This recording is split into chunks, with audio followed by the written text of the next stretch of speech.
राजधानी में ओमिक्रॉन की दस्तक। जी हां, देश में ओमिक्रॉन वेरिएंट का खतरा बढ़ता ही जा रहा है। कर्नाटक, महाराष्ट्र और गुजरात के बाद अब देश की राजधानी दिल्ली में ओमिक्रॉन का पहला केस सामने आया है। तंजानिया से लौटे शख्स में इसकी पुष्टि हुई है। इसके बाद अब देश में कुल 5 ओमिक्रॉन के केस मिल चुके हैं। दिल्ली में ओमिक्रॉन की दस्तक। जी हां, राजधानी में भी ओमिक्रॉन का पहला केस सामने आया है।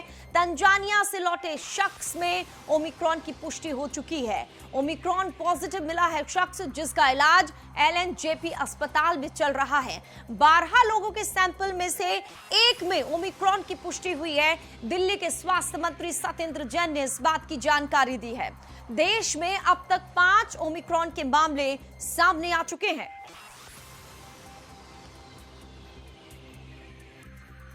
तो सबसे पहले मामला सामने आया था दक्षिण अफ्रीका में और उसके बाद से लगातार ये कहा गया देशों में फैलता चला गया, भारत में भी आने की संभावना है। और अब देखिए 5 केसेस सामने आ चुके हैं। और राजधानी दिल्ली की बात की जाए तो दिल्ली में पहला केस सामने आया है, लेकिन अब डर लोगों को सता रहा है कि वो शख्स जहां जहां गया होगा उसने ओमिक्रॉन फैलाया होगा। अब डरे हुए हैं लोग और दूसरी तरफ सरकार सतर्क है। दिल्ली के स्वास्थ्य मंत्री सत्येंद्र जैन ने जानकारी दी है कि अगर बात की जाए उस शख्स की तो उसका इलाज चल रहा है और सतर्क बरती जा रही है।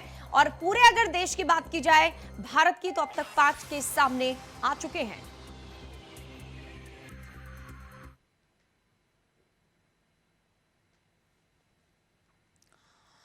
तो सीधे दिल्ली चलते हैं हमारी सहयोगी भावना अरोड़ा के पास, जो ताजा अपडेट्स के साथ हमारे साथ जुड़ी हुई हैं। भावना, अब दिल्ली में भी ओमिक्रॉन ने दस्तक दे दी है, खतरा अब साफ नजर आ रहा है।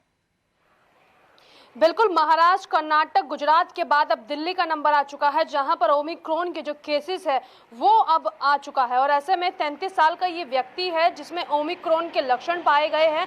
फिलहाल एलएनजेपी में इसे भर्ती किया गया है और एलएनजेपी को दिल्ली सरकार ने मुख्य स्रोत बना दिया है ओमिक्रॉन और कोविड के इलाज के लिए। और इस कड़ी में लगभग 12 ऐसे लोग थे जिनका जीनोम सिक्वेंसिंग हुआ था और इसमें 11 लोग जो है उनमें नॉर्मल कोरोना यानी कि डेल्टा जो है वेरिएंट पाया गया। लेकिन अगर बावजूद अब बाकी लोगों की बात करें कि जिसमें इस विशेष शख्स की हम बात करें जिसकी उम्र 33 साल है, जो तंजानिया से आया है, यानी कि अफ्रीका का ही एक एरिया है तंजानिया जहां से ये आया है एक तो ऐसे में समझने की कोशिश करें तो सीधे तौर पे ये बात साफ हो गई है कि दिल्ली में दे दी है ओमिक्रॉन ने दस्तक, यानी कि पहला केस ओमिक्रॉन का अब दिल्ली आ चुका है। ऐसे में इस शख्स के साथ जो लोग जुड़े थे उनमें से वो लगभग 6 ऐसे लोग थे जिनका अभी टेस्ट करवाया जा रहा है, ताकि ये देखा जाए कि दस्तक कई और लोगों के तक तो नहीं पहुंच गई है। यानी कि अभी ये पहला केस है ओमिक्रॉन का जो कि दिल्ली में दस्तक दे चुका है। इससे पहले महाराष्ट्र, गुजरात की बात हम करें तो यहाँ पर इस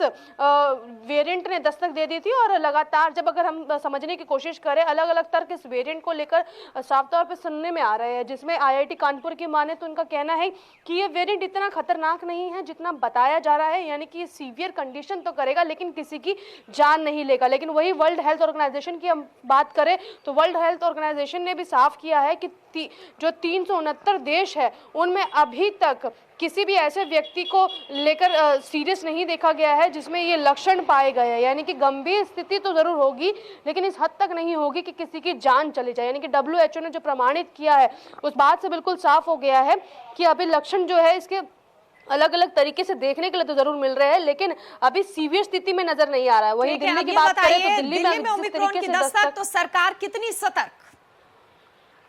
बिल्कुल, जैसे कि हम बता रहे हैं आपको लगातार कि किस तरीके से जो है दिल्ली सरकार के अलावा अगर हम बात करें तो बाकी सरकारें भी इसको लेकर काफ़ी सतर्क नजर आ रही है। खासकर हम केंद्र की बात करें तो इसको लेकर एक बड़ी मीटिंग भी हो चुकी है और ऐसे में लगातार हर तरीके से स्वास्थ्य मंत्रालय भी नई कोविड वैक्सीन को लेकर बात कर रहा है, क्योंकि आईआईटी जो कानपुर है जिनका साफ तौर पर कहना है, जो विशेषज्ञ है कि अभी तक जो वैक्सीन है वो इस पर असरदार होगी, ये अपने आप में एक बड़ा सवाल है। वैक्सीन जिस तरीके से डेल्टा वेरिएंट आया, बीटा वेरिएंट आया, उस समय देखा गया कि वैक्सीन का असर जरूर हुआ, लेकिन अब जिस तरीके से ओमिक्रॉन वेरिएंट की शुरुआत हो रही है ऐसे में वैक्सीन असरदायक होगी या नहीं, ये अपने आप में बड़ा सवाल है। ठीक है, और अब ये बताइए जिसका सवाल दिल्ली के मुख्यमंत्री अरविंद केजरीवाल ने भी उठाया था कि फ्लाइट्स बाहर से जो आ रही है वहां रोका क्यों नहीं जा रहा। अब ये यहाँ केस वहीं से तो आया है, उस पर कोई गौर किया जा रहा है या रोक लग चुकी है?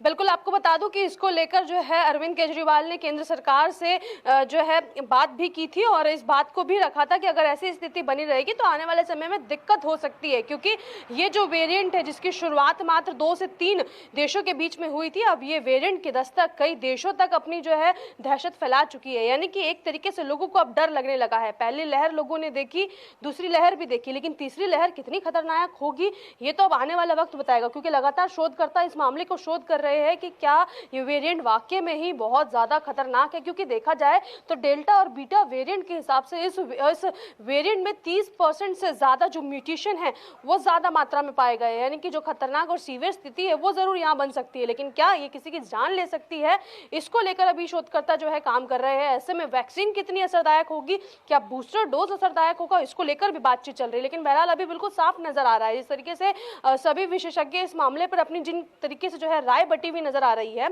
उसमें ये बिल्कुल साफ हो चुका है कि अभी वैक्सीन जो है इस पर असरदायक नहीं हो सकती। यानी कि आप समझने की कोशिश करें तो नया वेरिएंट और नई वैक्सीन। बिल्कुल भावना, बहुत बहुत शुक्रिया तमाम जानकारी के लिए।